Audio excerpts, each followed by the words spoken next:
Students, आज हम पढ़ रहे हैं अपना सामाजिक विज्ञान का क्लास 8 का लेसन नंबर 4, जिसका नाम है प्यारे बच्चों खनिज एवं ऊर्जा संसाधन। तो आइएगा प्यारे बच्चों शुरू करते हैं। सबसे पहले पढ़ते हैं खनिज। आधुनिक समाज खनिज संसाधनों की उपलब्धता पर आश्रित है, अर्थात निर्भर है। हम अपने दैनिक जीवन में विभिन्न प्रकार के खनिजों का उपयोग करते हैं। अनेक वस्तुएं जिनका उपयोग हम अपने दैनिक जीवन में करते हैं जो कि खनिजों से बनी होती हैं। खनिजों का प्रयोग विभिन्न उद्योगों में कच्चे माल के रूप में किया जाता है, जैसे लोहा इस्पात उद्योग में लौह एवं मैग्नीज का प्रयोग किया जाता है। एल्यूमिनियम बनाने के लिए बॉक्साइट का प्रयोग किया जाता है। बिजली के उपकरण बनाने के लिए तांबे का प्रयोग किया जाता है। चांदी और सोने का प्रयोग आभूषण बनाने के लिए किया जाता है। चूना पत्थर सीमेंट बनाने में प्रयोग होता है। कोयला और खनिज तेल ऊर्जा के महत्वपूर्ण स्रोत हैं। आप पढ़ चुके हैं कि खनिज अनवीकरणीय प्राकृतिक संसाधन है, इसलिए अन्य प्राकृतिक संसाधनों की तुलना में इनका संरक्षण अधिक महत्वपूर्ण है। खनिज क्या है? खनिज एक या एक से अधिक तत्वों वाले प्राकृतिक पदार्थ हैं जिनका विशिष्ट रासायनिक संगठन होता है तथा जिनसे चट्टानों का निर्माण होता है। इनका निर्माण बिना किसी मानव हस्तक्षेप के प्राकृतिक प्रक्रियाओं से होता है। खनिज अपने भौतिक और रासायनिक गुणों के आधार पर पहचाने जाते हैं। पृथ्वी पर खनिजों का वितरण पृथ्वी चट्टानों की किस्मों पर आधारित होता है। इनका संबंध पृथ्वी की आंतरिक संरचना से भी ज्ञात होता है। आगे बढ़ते हैं खनिजों का वर्गीकरण। खनिजों को अनेक कसौटियों के आधार पर वर्गीकरण किया जा सकता है। भौतिक और रासायनिक विशेषताएं तथा उपयोग उनके उत्पत्ति वर्गीकरण के आधार हैं। इनमें विविध प्रकार की वस्तुएं शामिल हैं जिनको धात्विक और अधात्विक खनिज के वर्गों में रखा जाता है। खनिजों के प्राकृतिक लक्षण जैसे रंग, रूप, कठोरता तथा रासायनिक संगठन भिन्न भिन्न होते हैं। उदाहरण के लिए कोयला काला, बादामी, भूरे रंग का होता है। क्वार्ट्ज लाल, काला, गुलाबी या जामुनी हो सकता है। इसी प्रकार के एक खनिज टैल्क जैसा मुलायम हो सकता है तथा दूसरा हीरे जैसा कठोर भी हो सकता है। घुलनशीलता रासायनिक लक्षण है। नमक घुलनशील है परंतु क्वार्ट्ज अघुलनशील होते हैं। आगे बढ़ते हैं धात्विक खनिज।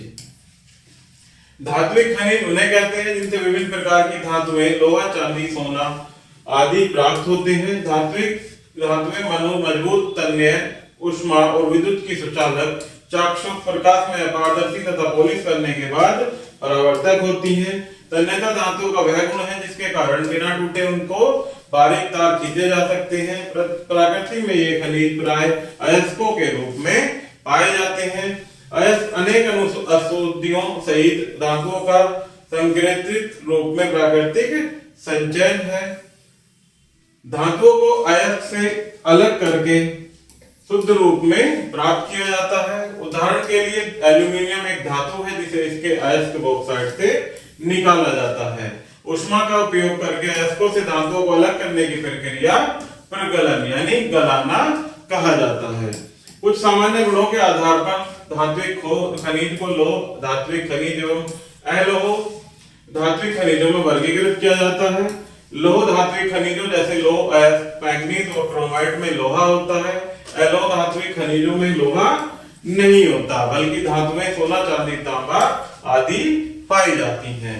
आगे बढ़ते हैं अधात्विक खनिज। अभी हमने पढ़ा धात्विक खनिज के बारे में, अब अधात्विक खनिज। इन खनिजों में धातुएं नहीं पाई जाती हैं। इन खनिजों को पिघलाया नहीं जा सकता।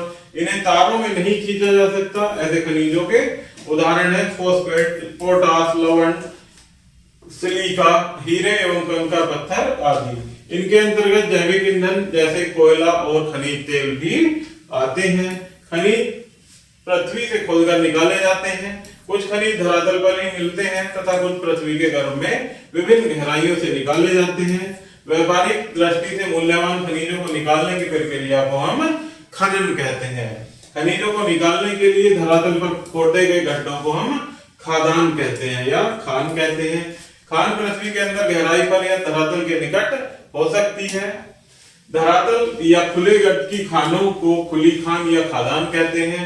यूं तो खनिज चट्टानों में व्यापक रूप से पाए जाते हैं लेकिन उन्हें कम खर्च में वहीं से निकाला जा सकता है जहां उनका संकेंद्रण होता है तथा वे सुगम्य होते हैं। अतः खनन ऐसे स्थानों तक ही सीमित है जहां अयस्क पाए जाते हैं। आगे बढ़ते हैं खनन के विभिन्न तरीके। जो अयस्क धरातल के निकट पाए जाते हैं उन्हें केवल खोदकर निकाला जा सकता है, इसे खदान कहते हैं। जो अयस्क कुछ कम गहराई पर मिलते हैं उन्हें धरातल की सतह को हटाकर निकाला जाता है, इसे खुली खनन क्रिया कहते हैं। उन खनिज को तक पहुंचने के लिए जो बहुत गहराई पर मिलते हैं गहरे गड्ढे बनाए जाते हैं, जिन्हें साफ्ट कहते हैं। इस प्रकार की खनन क्रिया को साफ्ट क्रिया कहते हैं। खनिज तेल तथा प्राकृतिक गैसें निकालने के लिए गहरे कुएं खोदे जाते हैं, इसलिए इसे ड्रिलिंग कहते हैं। आगे बढ़ते हैं प्यारे बच्चों, खनिजों का वितरण। पृथ्वी पर खनिजों का वितरण बहुत ही असमान है। खनिजों का वितरण चट्टानों के प्रकार और किसी क्षेत्र की आंतरिक बनावट पर आधारित है। प्राय धात्विक खनिज जिनमें लौह, अयस्क, मैग्नीज, तांबा आदि होते हैं कायांतरित अथवा आग्नेय चट्टानों से बने प्राचीन पठारों क्षेत्रों में पाए जाते हैं। अधात्विक खनिज जैसे चूना पत्थर, चौक, चिकनी मिट्टी अवसादी चट्टानों में पाए जाते हैं। कुछ खनिज जैसे सोना और हीरे नदियों की तलहटी पर पाए जाने वाले बालू कणों और कंकड़ों में पाए जाते हैं। इन्हें प्लेसर डिपॉजिट कहा जाता है, क्योंकि अपक्षित एवं अनफर्दित चट्टानों के टुकड़े जिनमें खनिज होते हैं नदियों द्वारा ले जाकर उनकी तलहटी पर जमा हो जाते हैं। कोयला और खनिज तेल भी अवसादी चट्टानों में पाए जाते हैं। पृथ्वी पर खनिजों का वितरण बहुत ही असमान है, जैसा कि मानचित्र में उपयुक्त मानचित्र में दिखाया गया है अर्थात दर्शाया गया है। आगे बढ़ते हैं लौह। लौह का बहुत व्यापक रूप से प्रयोग किया जाता है। अपने महत्व के कारण लोहा सभ्यता का प्रतीक बन गया है। मशीनी उपकरणों, मशीनों, परिवहन के विभिन्न साधनों आदि के निर्माण में लोहे का उपयोग किया जाता है। लौह अयस्क कई प्रकार का होता है, यह उसमें पाई जाने वाली धातु की मात्रा पर निर्भर करता है। धातु की मात्रा के आधार पर लौह अयस्क के निम्नलिखित प्रकार होते हैं, जैसे मैग्नेटाइट, हेमेटाइट, जिलोनाइट और सिडेराइट। अयस्क में धातु की मात्रा बहुत भिन्न पाई जाती है। यदि अयस्क में धातु अंश 30% से कम होता है तो लागत के अधिक आने के कारण इसका खनन लाभदायक नहीं होता। लौह अयस्क मुख्य रूप से यूक्रेन, कजाकिस्तान, संयुक्त राज्य अमेरिका, चीन, ब्राजील, ऑस्ट्रेलिया और भारत में भारी मात्रा में पाया जाता है। यूरोप में उच्च कोटि का लौह अयस्क स्वीडन में पाया जाता है। फ्रांस और जर्मनी में भी लौह अयस्क के निक्षेप हैं, जिनमें 60% से अधिक धातु की मात्रा पाई जाती है। भारत में लौह अयस्क के अनेक क्षेत्र हैं। झारखंड, छत्तीसगढ़, उड़ीसा और मध्य प्रदेश हमारे देश में लौह अयस्क के प्रमुख उत्पादक राज्य हैं। तांबा। बिजली के लिए सुचालक होने के कारण तांबे का अधिकतर उपयोग बिजली के सामान बनाने वाले उद्योगों में किया जाता है। चिली, संयुक्त राज्य अमेरिका, कनाडा, पोलैंड, रूस, कजाकिस्तान, जॉर्जिया, आर्मीनिया, कांगो और जॉर्जिया में तांबे के भंडार हैं। भारत में तांबा अयस्क के भंडार मुख्यतः झारखंड और राजस्थान में पाए जाते हैं। बॉक्साइट। एल्यूमिनियम हल्की और बहुत उपयोगी धातु है। इसका उपयोग वायुयान, मशीनी उपकरण, बर्तन, बिजली के उपकरण बनाने तथा पैकिंग के लिए किया जाता है। इसे बिजली की मदद से धातुओं को गलाने की विशेष प्रक्रिया द्वारा बॉक्साइट से निकाला जाता है। इसके गलाने में भारी मात्रा में बिजली खर्च होती है।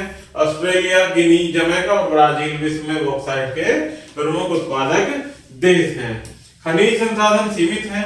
जनसंख्या के बढ़ने और साथ ही उच्चतर जीवन स्तर की इच्छाओं में वृद्धि के कारण खनिज संसाधनों की मांग में भी वृद्धि होती जा रही है। अतः खनिज संसाधनों का संरक्षण आवश्यक है। इनके संरक्षण के लिए या तो इनके स्थान पर दूसरे पदार्थ ढूंढने पड़ेंगे या फिर खनिज संसाधनों के उपभोग को घटाना होगा। खनन और प्रसंस्करण की सक्षम विधियों का उपयोग करके भी खनिजों का संरक्षण किया जा सकता है। इस प्रकार खनिजों की बर्बादी को रोकना संभव है। धातुइक खनिजों जैसे लोहा, तांबा तथा एल्यूमिनियम को पुनः चक्रण द्वारा उपयोग में लाया जा सकता है। बेकार पदार्थों के पुनः प्रयोग को हम पुनः चक्रण कहते हैं। आगे बढ़ते हैं ऊर्जा संसाधन। ऊर्जा संसाधन उन संसाधनों को कहा जाता है जिनमें हमें ऊर्जा मिलती है। ऊर्जा का प्रयोग खाना पकाने, मशीनों एवं इंजनों को चलाने के लिए किया जाता है। औद्योगिक देशों में रहने वाले लोग संसार में उत्पादित कुल ऊर्जा के सबसे बड़े भाग का उपयोग करते हैं। उदाहरण के लिए अमेरिका में विश्व की 5% जनसंख्या रहती है जो विश्व की 25% ऊर्जा का उपभोग करती है। संयुक्त राज्य अमेरिका में भारत की तुलना में प्रति व्यक्ति लगभग 25 गुना अधिक व्यय ऊर्जा उपयोग होता है। ऊर्जा के साधन परंपरागत एवं गैर परंपरागत दोनों हो सकते हैं। आगे बढ़ते हैं प्यारे बच्चों, परंपरागत ऊर्जा के साधन। जिन ऊर्जा के साधनों का सामान्य रूप से प्रयोग किया जाता है उन्हें परंपरागत ऊर्जा के साधन कहते हैं, जैसे बिजली, कोयला, खनिज तेल एवं प्राकृतिक गैस। बिजली ऊर्जा का एक महत्वपूर्ण साधन है। बिजली का उत्पादन विभिन्न स्रोतों से होता है। इसका उत्पादन बड़े बड़े बिजली घरों में किया जाता है। ताप विद्युत केंद्रों में कोयला या प्राकृतिक गैस का प्रयोग होता है। बिजली का उत्पादन आणविक शक्ति केंद्रों में भी किया जाता है, जिनमें यूरेनियम का प्रयोग किया जाता है। जल विद्युत केंद्रों में जल के प्रवाह से टरबाइन चलाकर ऊर्जा प्राप्त की जाती है। भूतापीय ऊर्जा और सौर ऊर्जा, पवन ऊर्जा भी विद्युत ऊर्जा बनाई जाती है। नीचे गिरते हुए जल से बिजली बनाई जाती है, जिसे पन बिजली कहते हैं। बिजली को तारों द्वारा एक स्थान से दूसरे स्थान पर पहुंचाया जाता है। घरों, फैक्ट्रियों, दफ्तरों, दुकानों आदि में तारों द्वारा बिजली पहुंचाई जाती है। बिजली के तारों की इस श्रृंखला को ग्रिड कहते हैं। क्या कहते हैं? ग्रिड। बिजली के अलावा इसमें प्रयोग की जाने वाली अधिकतर ऊर्जा खनिज तेल और प्राकृतिक गैस से प्राप्त होती है। इन्हें जैविक ऊर्जा के संसाधन कहा जाता है क्योंकि इनका निर्माण जैविक स्रोतों से हुआ है। इनका निर्माण पेड़ पौधों और जीव जंतुओं के अवशेषों से हुआ है। एक प्रकार से ये सौर ऊर्जा का एक संचित रूप है। आगे बढ़ते हैं, कोयला। पेड़ पौधों का अवसादों के नीचे दबा मलबा कोयले का रूप ले लेता है। यह अवसादी चट्टानों में परतों के रूप में पाया जाता है। कोयले की गुणवत्ता का निर्धारण उसमें पाई जाने वाली कार्बन की मात्रा से होता है। गुणवत्ता की दृष्टि से कोयला 4 प्रकार का होता है। सबसे अच्छी गुणवत्ता का कोयला एंथ्रेसाइट माना जाता है, जिसमें 90% कार्बन होता है। इसमें आर्द्रता की मात्रा बहुत कम होती है। बिटुमिनस, जिसमें 70 से 90% कार्बन होता है तथा आर्द्रता भी काफी कम होती है। यह सबसे अधिक प्रयोग में लाया जाने वाला कोयला है। इससे कम 60 से 70% कार्बन की मात्रा वाला कोयला लिग्नाइट होता है। यह काला भूरा कोयला होता है। इसमें आर्द्रता की मात्रा काफी अधिक होती है। इसमें सबसे कम कार्बन यानी 50 से 60% वाला कोयला पाया जाता है। इसमें आर्द्रता की काफी अधिक मात्रा होती है। यह कोयला निर्माण की अवस्था है। यह निम्नतम गुणवत्ता वाला कोयला होता है, अर्थात सबसे खराब कोयला। ताप विद्युत बनाने के अतिरिक्त कोयले का प्रयोग अनेक उद्योगों में किया जाता है। इसका प्रयोग मुख्य रूप से कोयला इस्पात में उद्योग में किया जाता है। इसका प्रयोग विस्तृत रूप से घरेलू ईंधन के रूप में भी किया जाता है। विश्व में कोयले के सबसे बड़े भंडार की उत्पत्ति लगभग 30 करोड़ वर्ष पूर्व हुई थी। विश्व में कोयले के सबसे बड़े भंडारों का लगभग 1/3 भाग रूस और लगभग 1/4 भाग अमेरिका में पाया जाता है।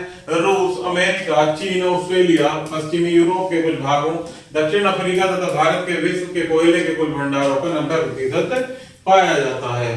भारत में झारखंड और पश्चिम बंगाल राज्यों में स्थित दामोदर घाटी का क्षेत्र कोयला उत्पादक में अग्रणी है। झारखंड भारत में सबसे अधिक कोयला उत्पादन करने वाला राज्य है।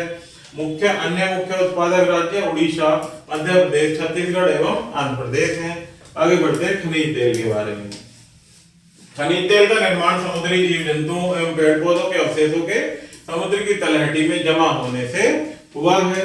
धीरे धीरे इन पर परतें जमती रहती हैं। लाखों वर्षों में जब ये परतें कठोर हो गई तो चट्टानों में परिवर्तित हो गई और ये अवशेष ऑक्सीजन की सीमित आपूर्ति से तरल पदार्थों में परिवर्तित हो गई। बैक्टीरिया, ताप और दबाव के कारण इनमें ये परिवर्तन हुए। आगे, खनिज तेल ऊर्जा का सबसे महत्वपूर्ण स्रोत है। इसे तेलशोधक कारखानों में शुद्ध किया जाता है। इसमें विभिन्न उत्पाद जैसे पेट्रोल, डीजल, मिट्टी का तेल आदि पाए जाते हैं। पेट्रोल, डीजल और विभिन्न प्रकार के आवागमन के साधनों जैसे सड़क पर चलने वाले वाहन और रेल इंजनों में किया जाता है। मिट्टी के तेल का प्रयोग घरेलू ईंधन के रूप में किया जाता है। एस्फाल्ट और कोलतार भी खनिज तेल से प्राप्त होता है। इसका प्रयोग सड़क बनाने तथा मकानों की छत बनाने में किया जाता है। खनिज तेल का प्रयोग पेट्रोकेमिकल उत्पादों के लिए प्रमुख कच्चे माल के रूप में किया जाता है। विश्व के कुल खनिज तेल भंडारों का 2/3 भाग फारस की खाड़ी और उसके आसपास के क्षेत्र में पाया जाता है। सऊदी अरब में तेल के सबसे बड़े भंडार है। इस प्रदेश के अलावा तेल को थोड़े देशों में ही पाया जाता है। ऐसे अन्य देश हैं जैसे रूस, वेनेजुएला, मैक्सिको, लीबिया और नाइजीरिया। इन 5 देशों और खाड़ी प्रदेश में विश्व के 90% तेल के भंडार है। उपयुक्त देशों के अलावा America, United Kingdom, Norway, Denmark, Germany, Netherlands आदि में भी खनिज तेल का उत्पादन होता है। भारत में सबसे पहले तेल असम में पाया गया था। इस प्रदेश में अनेक तेल क्षेत्र हैं। देश के पश्चिम में महाराष्ट्र और गुजरात तेल के अन्य प्रमुख उत्पादक राज्य हैं। खंबात की खाड़ी और महाराष्ट्र के समुद्र तट के निकट अरब सागर में भी तेल स्थित क्षेत्र हैं। मुंबई हाई महाराष्ट्र में एक प्रमुख समुद्र में पाया जाने वाला तेल क्षेत्र है। गोदावरी और कृष्णा नदी के डेल्टा क्षेत्रों में भी तेल निकाला जाता है। अब पढ़ते हैं प्यारे बच्चों, गैर परंपरागत ऊर्जा के स्रोत। ऊर्जा की मांग प्रतिदिन बढ़ती जा रही है, अतः नए गैर परंपरागत ऊर्जा के स्रोतों का पता लगाने और उनका प्रयोग करने के प्रयास किए जा रहे हैं। ये ऊर्जा के स्रोत नवीकरणीय ऊर्जा के स्रोत हैं। कुछ प्रमुख गैर परंपरागत ऊर्जा के स्रोत हैं सौर ऊर्जा, पवन ऊर्जा, भूतापीय ऊर्जा, ज्वारीय ऊर्जा एवं बायोगैस। आगे बढ़ते हैं सौर ऊर्जा के बारे में। मानव सौर ऊर्जा का प्रयोग परंपरागत रूप में फसलें उगाने, कपड़े सुखाने, अनाज, सब्जियां, मछली आदि सुखाने और पानी, समुद्र के पानी से नमक बनाने के लिए कर रहा है। वैज्ञानिकों ने अब सोलर सेल विकसित किए हैं तथा सोलर कुकर, सोलर हीटर आदि का भी प्रयोग किया जा रहा है, जिनसे भोजन तैयार किया जा सकता है तथा पानी गर्म किया जा सकता है। सोलर सेलों द्वारा सौर ऊर्जा को विद्युत में परिवर्तित किया जा सकता है। France, Germany, Japan, America, Canada और भारत जैसे देशों में थोड़ी मात्रा में फोटोवोल्टाइक सेलों का उत्पादन हो रहा है। ये अभी भी विकास की प्रारंभिक अवस्था में ही है। आगे बढ़ते हैं पवन ऊर्जा के बारे में। सौर ऊर्जा की भांति पवन ऊर्जा का भी प्राचीन काल से ही उपयोग हो रहा है। पवन शक्ति से जहाज, अनाज पीसने के लिए चक्कियां और जल पंप चलाए जाते हैं। विगत कुछ वर्षों से पवन ऊर्जा से बिजली बनाई जा रही है। पवन ऊर्जा में विशाल संभावनाएं हैं, लेकिन समय, स्थान और तीव्रता में अधिक परिवर्तन होने के कारण पवन ऊर्जा के उपयोग में अभी अनेक समस्याएं आ रही हैं। उत्तरी अमेरिका में पवन ऊर्जा के सबसे अधिक संभावना वाले प्रदेश हैं प्रशांत महासागर का उत्तर पश्चिमी तटीय प्रदेश, संयुक्त राज्य अमेरिका का उत्तर पूर्वी तटीय प्रदेश तथा दक्षिण कैलिफोर्निया, यूरोप के नीदरलैंड देश में प्राचीन काल से ही पवन चक्कियों का उपयोग होता आ रहा है। भारत के गुजरात राज्य के तट पर कुछ पवन चक्कियां हैं। आगे बढ़ते हैं भूतापीय ऊर्जा। यह पृथ्वी के अभ्यंतर से निकलने वाली प्राकृतिक ऊष्मा है। गीजर और पानी के स्रोतों का प्रयोग भवनों को गर्म करने तथा बिजली बनाने के लिए किया जाता है। अब रूस, जापान, न्यूजीलैंड, हॉलैंड, मैक्सिको तथा संयुक्त राज्य अमेरिका के हवाई और कैलिफोर्निया राज्यों में भूतापीय ऊर्जा का प्रयोग किया जा रहा है। ज्वारीय ऊर्जा और बायोगैस अन्य गैस परंपरागत ऊर्जा के स्रोत हैं। समुद्र में आने वाले ज्वार भाटों से बिजली उत्पन्न की जा सकती है। जैविक अवशेषों से बायोगैस बनाई जाती है। इसका प्रयोग भोजन पकाने और बिजली बनाने के लिए किया जा सकता है।